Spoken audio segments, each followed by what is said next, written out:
Romanos capítulo 1, versículo 16, habla de una palabra que es la palabra vergüenza. ¿Cuántos tienen? Dice Romanos 1:16, porque no me avergüenzo del Evangelio, porque es poder de Dios para salvación a todo aquel que cree, al judío primeramente y también al griego.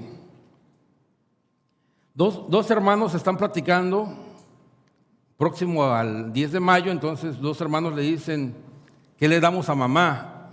Y el otro le dice, vergüenza. No, estoy hablando de qué le damos el 10 de mayo, de regalo.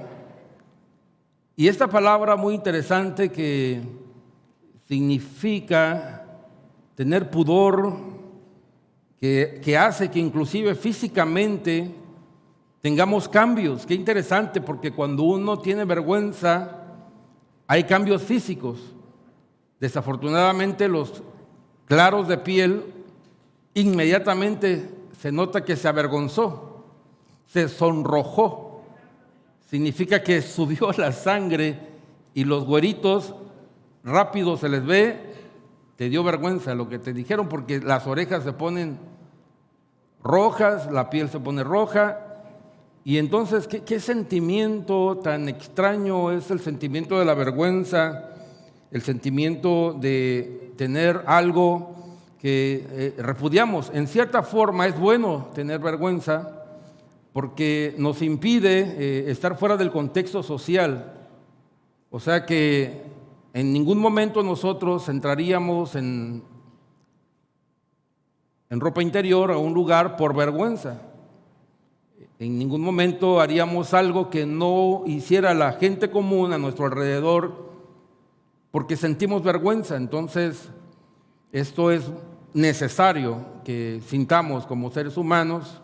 Es importantísimo que sí sintamos vergüenza. Es buena, es una cualidad. Me avergüenzo no haberles saludado como debí. Me avergüenzo no haberlos tratado como debo. Y entonces, de alguna forma, el sentir vergüenza es una emoción que pretende ocultar algo que hicimos mal ante la sociedad, y eso está bien. Pero el apóstol Pablo en Romanos 1, versículo 16, habla de que él no se avergüenza del Evangelio. Aunque este Evangelio que él va a decirme, lo contrario, me causa orgullo. Si no me avergüenzo, entonces me causa orgullo. Este evangelio en particular para Pablo significó encarcelamiento. Significó para Pablo ser expulsado de ciudades por causa de este evangelio que él no se avergonzaba. Significaba para Pablo ser avergonzado, escupido, desnudado. Para Pablo significaba la vergüenza de ser antes perseguidor de la iglesia y ahora ser miembro de una iglesia. O sea, justamente de lo que a Pablo le causa orgullo, en alguna ocasión él fue antagónico, contrario al evangelio. Y ahora dice, no me avergüenzo, miren mis cadenas por causa de Cristo, por causa del evangelio estoy en prisión. Mírenme, por causa del evangelio me bajan en una cesta para huir. Mírenme, por causa del evangelio soy razón de escarnio, de burla, de pasar como tonto, de pasar como alguien que no tiene valor. Y entonces para Pablo significaba pasar como loco incluso. O sea, la gente veía a Pablo y decía, tú pudiste haber llegado a ser un rabino, pudiste haber llegado a ser un hombre prominente dentro del judaísmo, y en lugar de ser judío te conviertes al evangelio. Entonces Pablo dice, no me avergüenzo del evangelio, porque es poder de Dios. Entonces, qué interesante esta palabra. Pero nosotros somos evangélicos no porque nos hayamos nosotros puesto este título, sino que la gente en realidad hizo un señalamiento de la iglesia cristiana, protestante, evangélica, para hacer distinción. O sea, ¿eres evangélico o católico? Porque el católico en sí también es evangélico. porque se supondría que también predican el mensaje de que Cristo murió. Entonces, en ese sentido, todos los cristianos, todos los que creen en Jesús, tienen que ser evangélicos. Pero ellos hicieron distinción con nosotros. Ellos dijeron: ustedes son evangélicos. Entonces nos pusieron el título, el apodo de evangélicos. Y ha sido bueno el que nos distingan con esta bella forma de hablar de la iglesia evangélica, porque la palabra evangelio significa etimológicamente buen mensaje. Aquí hay una palabra que me encanta cuando descubro una etimología. Y cuando hablamos de evangelio, hablamos de dos palabras que dan origen a nuestra palabra. La primera palabra es eu. Eu significa buen, como por ejemplo eutanasia. Thanos en griego es muerte, Thanos, y euta significa buena muerte. Entonces hay cierta corriente que está hablando sobre que si dignifique la muerte de un enfermo, entonces se dice, eso se llama eutanasia, que la persona que ya no va a tener buena vida pueda decidir sacrificarse y morir dignamente, una muerte digna, eutanasia. Por ejemplo, eufemismo. Cuando digo voy al baño, no especifico a qué voy, aunque al baño podría ir, según nuestra cultura, solo a dos opciones. O sea, podría ir al del 1 o al del 2. Entonces, esos son eufemismos, porque se oye menos feo y menos agresivo decir voy a defecar o a orinar, lo cual sería correcto decir, pero se oye muy agresivo. Entonces en eufemismo decimos mejor voy al del 1. Y si voy al del 2, entonces necesito papel. Entonces la familia le dice: ¿a dónde va, Paz? ¿A dónde va? No, ¿quiere papel? No, voy al del 1. Entonces, no quiero papel. Pero son eufemismos, porque la palabra eu, que aparece aquí, muy interesante, eu en griego, antepone el buen dicho, la buena pronunciación. En la Biblia tenemos muchos eufemismos, como conoció, significa tener relaciones; la costumbre de la mujer significa periodo menstrual, y tenemos muchos eufemismos en la Biblia y en nuestra forma de hablar también. Entonces, la palabra evangelio significa buen mensaje, porque el nombre ángel es mensajero. Ángel es mensajero, entonces en realidad es un buen mensaje. Evangelio es un buen mensaje. Y existe una línea de periodismo, de noticias, que se clasifica como amarillismo. Esas malas noticias, este estilo de periodismo que se basa en noticias malas, como por ejemplo la desaparición de la chica de Monterrey. ¿Cómo se llamaba?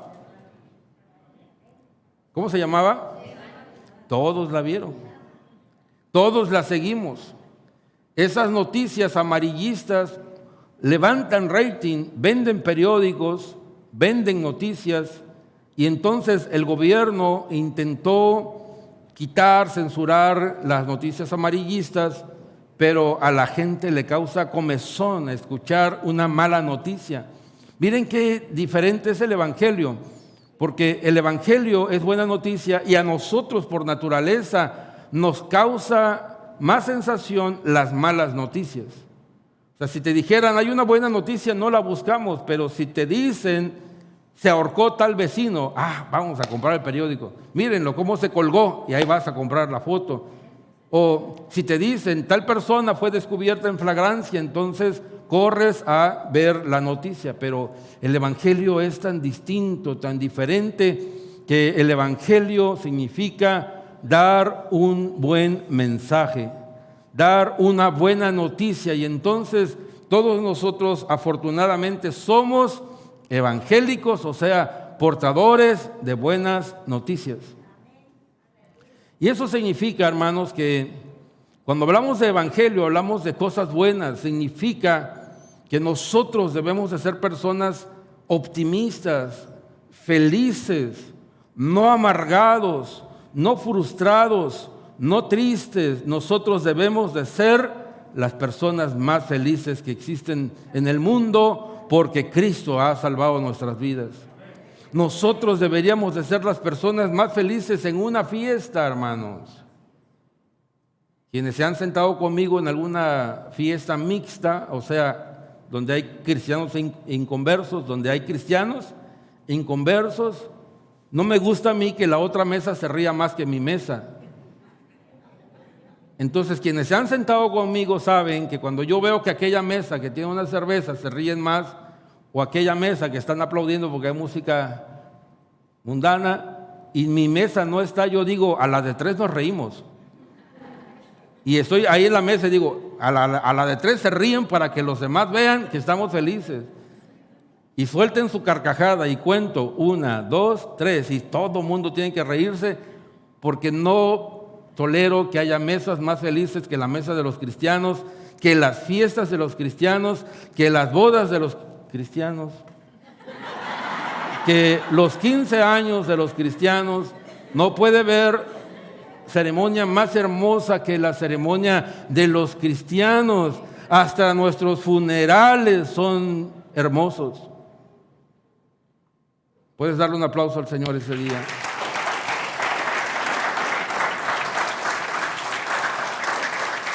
Cada pueblo tiene una forma diferente de oficiar ceremonias, pero yo entiendo que el funeral es muy solemne. Un día voy a un funeral y había fiesta en el funeral, un grupo musical, y estaban cantando coritos, o sea, el gozo del Señor, mi fortaleza, y estaban cantando coritos, así estribillos, y aplaudiendo, y el baterista, y digo, a lo mejor me equivoqué, aquí no es el funeral. Y ya cuando llego pregunto, oiga, sí, aquí es el funeral. Y estaban haciendo culto, estaban felices, hermanos. Era una fiesta, pandero y todo. Pues resulta que se había muerto la suegra del hermano que estaba ahí. Y estaba haciendo fiesta, él estaba feliz porque estaba haciendo fiesta. No, estaba haciendo fiesta, la persona que había muerto dijo, cuando yo me muera quiero que hagan un culto. Y ahí estaba la gente, porque en Cristo Jesús aún somos vencedores. O sea que aún el evangélico encuentra felicidad en todo momento. Nosotros somos un pueblo feliz, un pueblo alegre. Nosotros somos un pueblo que tenemos buenas noticias en medio del pesimismo, en medio de las noticias tristes, en medio de cualquier circunstancia. Prendo mi televisión a las 7 de la mañana para ver noticias y solo veo noticias tristes, pero sé que Cristo tiene poder, que el Señor está en control, porque el mensaje del Evangelio es buenas noticias. Oiga, te traigo buenas noticias. Este día te traigo un buen mensaje, una buena noticia.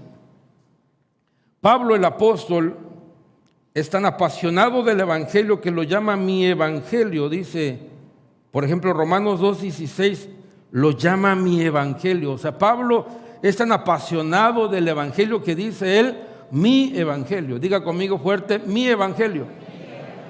O sea, Pablo ama tanto el Evangelio que persiguió, el Evangelio que él provocó muertes, el Evangelio que él menospreció. Pablo lo ama tanto que él dice mi Evangelio. O sea, para Pablo este es su Evangelio, lo personifica y dice es mío, es mi fe, es mi doctrina, es mi Evangelio, esta es mi iglesia. Entonces Pablo fue un hombre muy, muy sabio. Su coeficiente intelectual estaba muy por encima de todos los demás a su alrededor, cristianos y no cristianos, porque él dice que destacó entre la escuela de los fariseos y de Gamaliel su maestro. Él era un prominente alumno, así que Pablo dice mi Evangelio.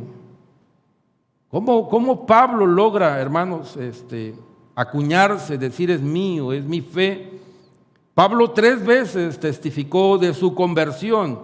En 3 ocasiones, dice Pablo, yo iba camino a Damasco cuando una luz del cielo me apareció, me cegó, caí al piso oí una voz que me decía: Saulo, Saulo, ¿por qué me persigues? Y yo dije: ¿quién eres, Señor? Y él me dijo: yo soy Jesús a quien tú persigues.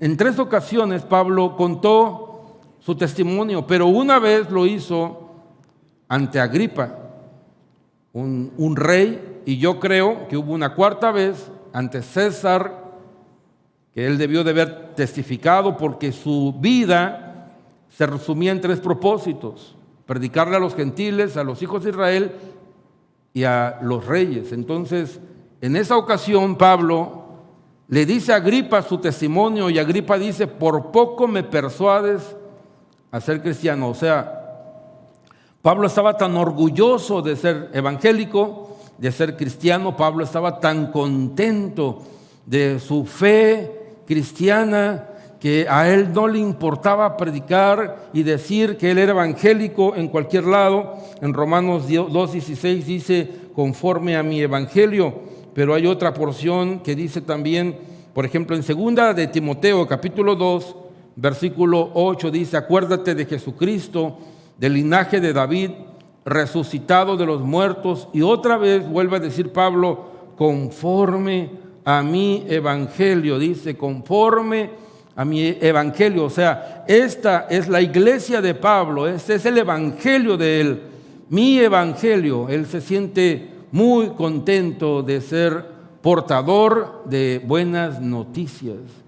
Nosotros somos también evangélicos. Por tal razón, nosotros nunca debemos de participar, de alegrarnos, de deleitarnos con malas noticias. Todo lo contrario, tenemos que ser portadores de buenas noticias. Así que, ¿dónde están los evangélicos esta mañana? Vamos, este evangelio. Portadores de buenas noticias. Usted debe de salir del pesimismo, salir de la vida derrotada, debe de salir de la depresión, de la tristeza. Usted tiene que salir de pensar que las cosas van a salir mal, porque en Cristo Jesús todas las cosas saldrán bien. Todas las cosas saldrán bien en Cristo Jesús. Aún la muerte, dice Pablo, para mí es ganancia. Aún la muerte de un cristiano, para mí es ganancia. Todo saldrá bien. Quiero llevarlos a un segundo punto, donde Pablo, el apóstol, dice que el evangelio es poder de Dios. Poder de Dios. O sea, el aspecto del evangelio significa que esta iglesia está cimentada no solamente en una filosofía, en una doctrina, sino está fundado en el poder de Dios. Y esta palabra poder en griego la conocemos todos.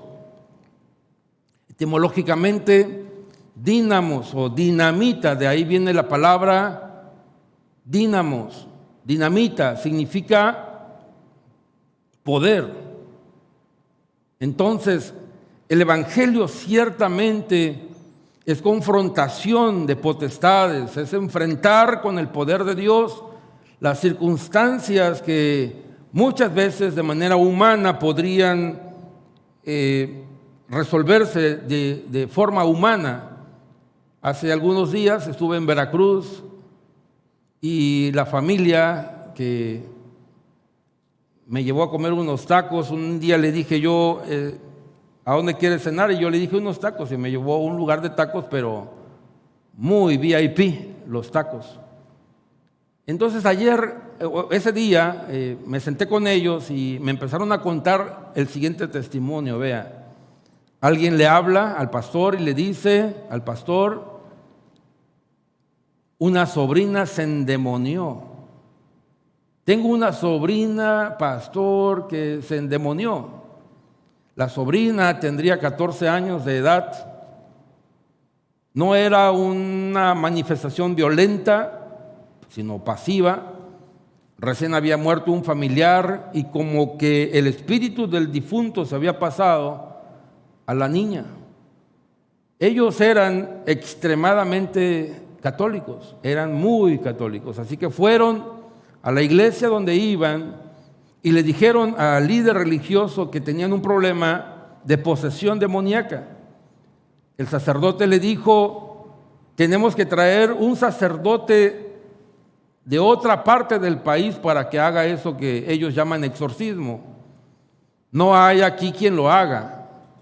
Entonces necesitamos un sacerdote especializado en exorcismos. Así que el miembro de iglesia, que era cristiano, le dijo al pastor: por favor ayúdelos, pastor, por favor haga esta ayuda. El pastor quiso pasar por alto ese problema, pero su esposa le dijo: ¿los vas a dejar así, con la niña endemoniada? Hay que ir. Y fueron y oraron. ¿Y qué creen que pasó? En el nombre de Jesús, la niña fue libre. Fue como un despertar. La niña dijo: ¿dónde estoy? ¿Qué pasó? Tenía semanas sin hablar. Y la niña despierta y vuelve en sí, y entonces ella comienza a preguntar: ¿qué pasó? ¿Dónde estoy? Y desde allí hasta estos días la niña está normal, común, porque el Evangelio es poder de Dios. El Evangelio es poder de Dios. Y en eso nosotros hemos creído. No tenemos que traer a nadie de lejos, ni a ninguna persona especializada para echar fuera demonios, sino cualquier creyente aquí presente, aquí los que están aquí sentados, cualquiera de ustedes puede echar demonios en el nombre de Jesús. Denle el aplauso más grande que tiene para Dios. Gloria a Dios.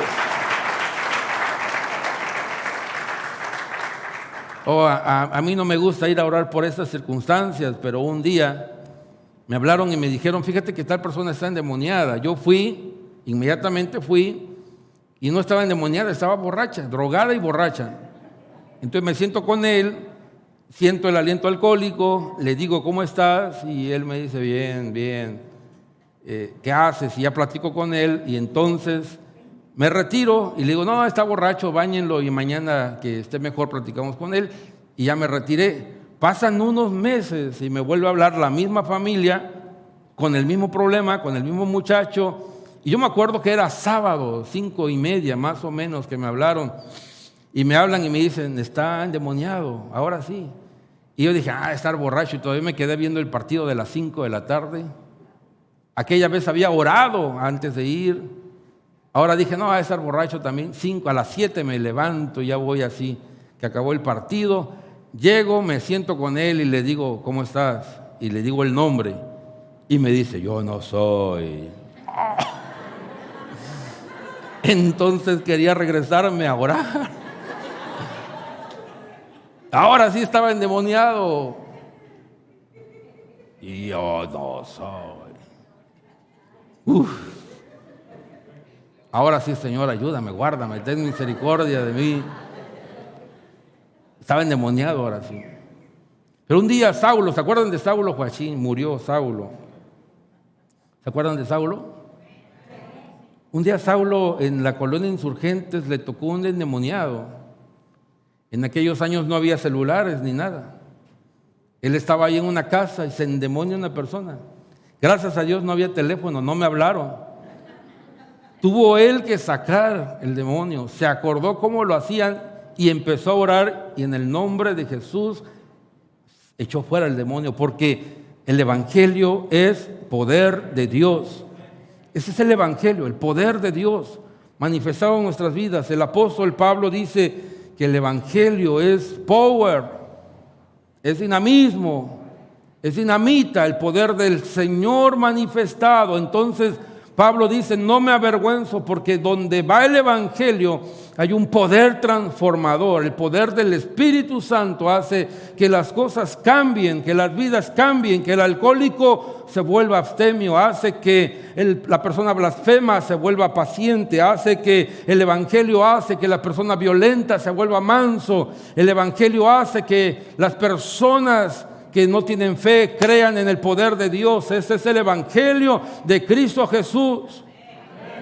Ahora entiendo por qué Pablo dice: no me avergüenzo, porque no era una fe basada solamente en circunstancias teóricas, sino era el poder de Dios manifestado. No me avergüenzo del evangelio, dice Pablo.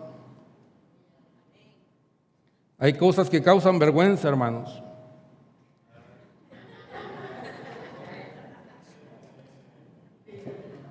Soy águila, pero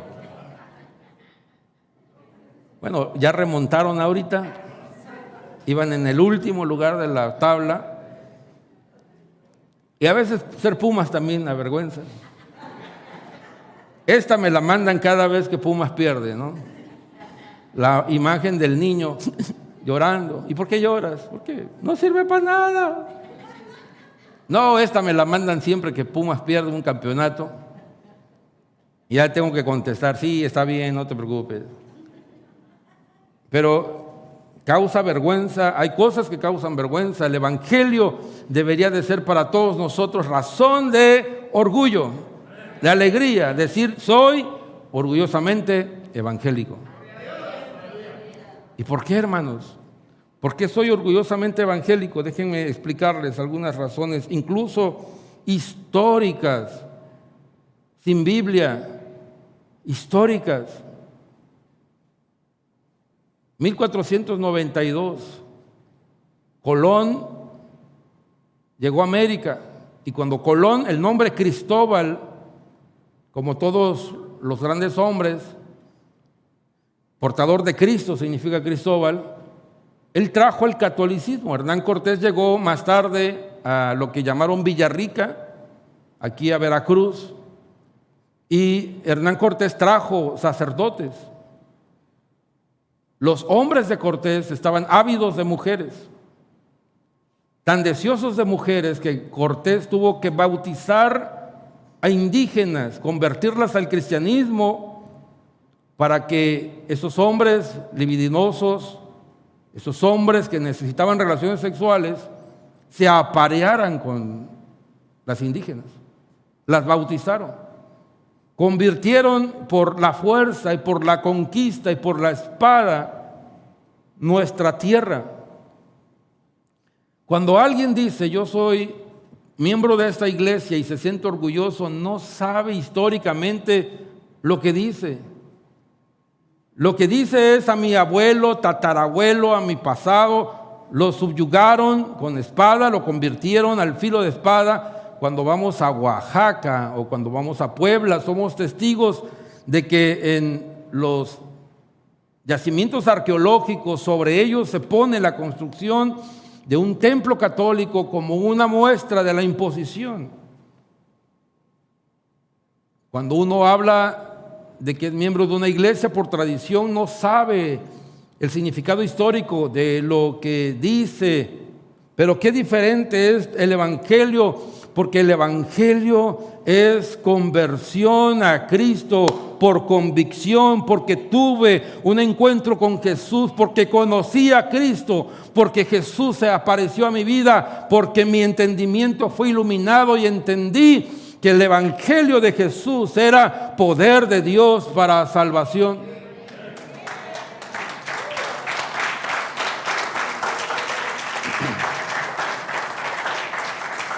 O sea que usted no está aquí porque lo bautizaron cuando era bebé, usted no está aquí porque lo obligaron cuando sus tatarabuelos no querían y lo subyugaron, le cambiaron sus imágenes de ídolos. Usted no está aquí por una razón diferente, usted está aquí por algo que se llama conversión a Cristo Jesús.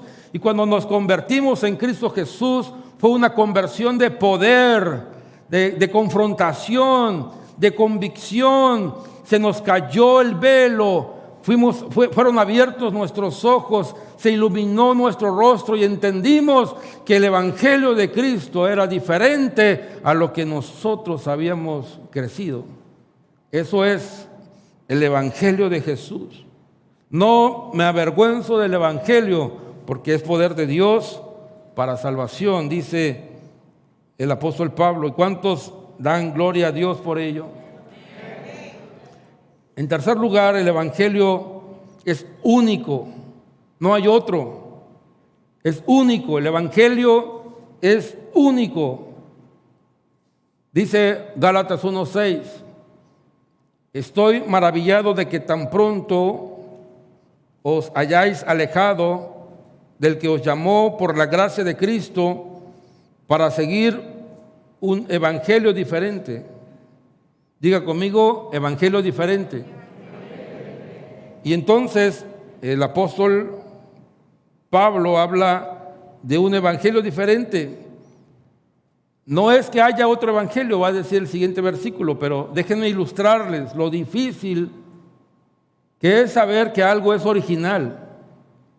Cada día es más difícil saber que hay algo original, porque hay imitación de muchas cosas. Por ejemplo, los perfumes.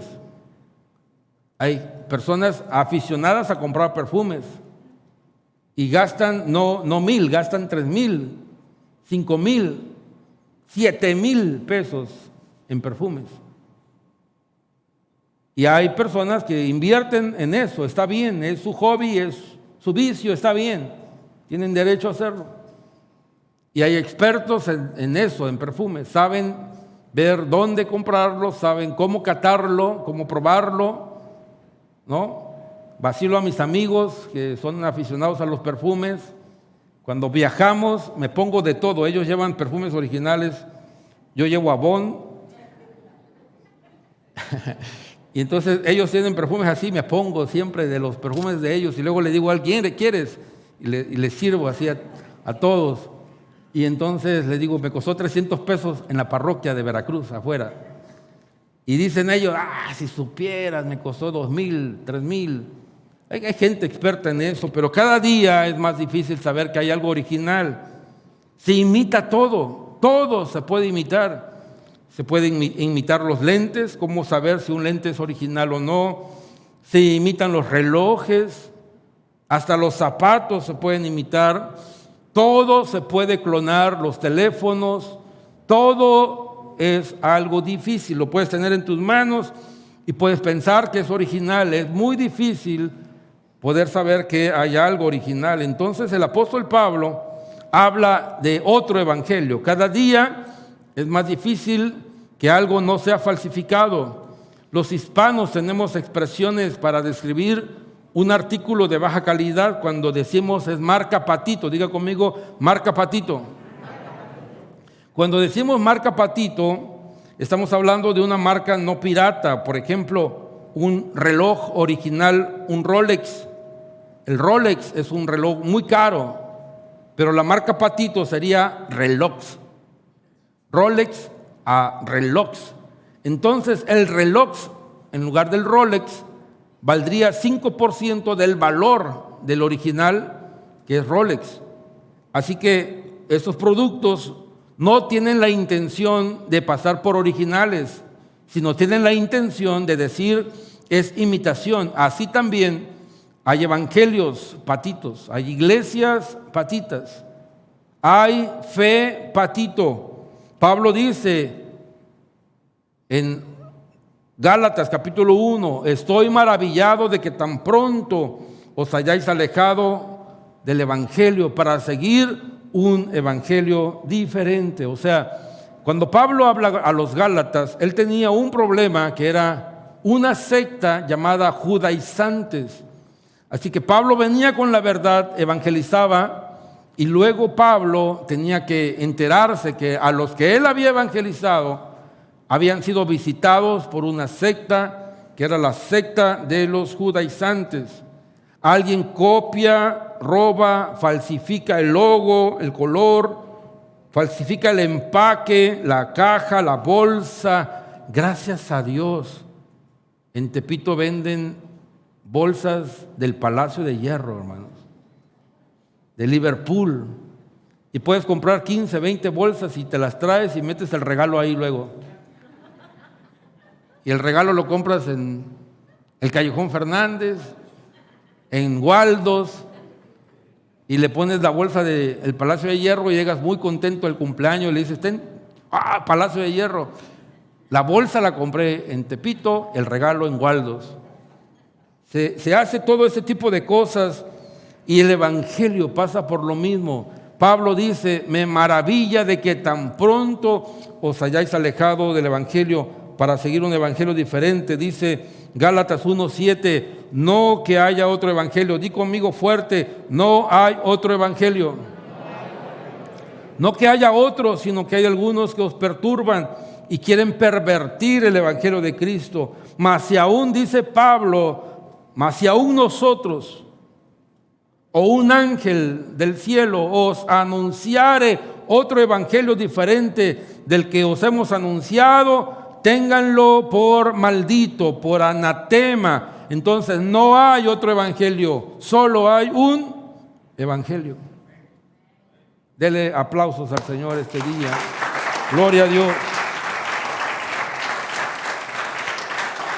No se aparte nunca de la fe en Cristo Jesús.